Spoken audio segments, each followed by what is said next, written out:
I'm Johnny Hughes. I'm the winemaker at Mewstone Wines, and we're thrilled to win Wine of the Year in the Asian wine ratings. Came as a great surprise to us, and we also had some fantastic outcomes for our Hughes and Hughes wines along the way too. Mewstone Wines has two arms to it, and the Mewstone is where it all started, and that is the vineyard that we have in southern Tasmania, producing our most premium wines within our stable. They're wines that only come from the grapes that we grow down at Flower Pot. And these are the wines that we think have a really great longevity in bottle, very high-end wines that we think will stand the test of time and be really good versions of what Tasmania is capable of doing with Pinot, Chardonnay and Riesling. For Hughes and Hughes, it's a bit more of an eclectic range. We've aimed Hughes and Hughes, I guess, right from the start at wines that are moving with the trends at the moment. So aromatic whites that have lots of flavour, lots of fruit drive, but out of a genuine cool climate. So we get that lovely acidity. And in the reds, in a similar vein, those bright fruits and fresher wines that I think are really sort of capturing attention at the moment.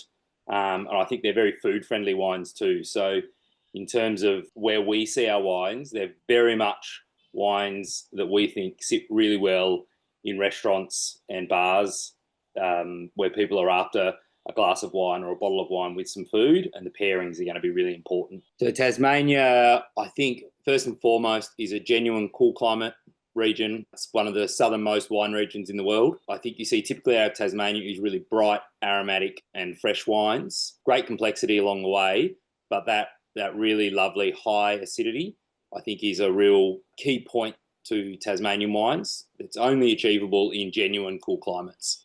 And that's what sets it apart even from other Australian wine regions that I guess have more international recognition at the moment than Tasmania. They're from slightly warmer climates, so genuine cool climate, and I guess from a sommelier's point of view, more in keeping with other modern or New World wine regions like New Zealand that they may be familiar with too. So at the moment, we've just started distributing in Singapore. So our wines have just hit the boat actually. So we'll be arriving in Singapore very shortly for distribution. We have a small market in Taiwan that we opened up about 2 years ago, and we've got a very small distributor in northern Japan as well, kind of a very small boutique little distributor up there. I guess for us, the next priorities would be looking at South Korea and Hong Kong would be the two that we've spoken most about.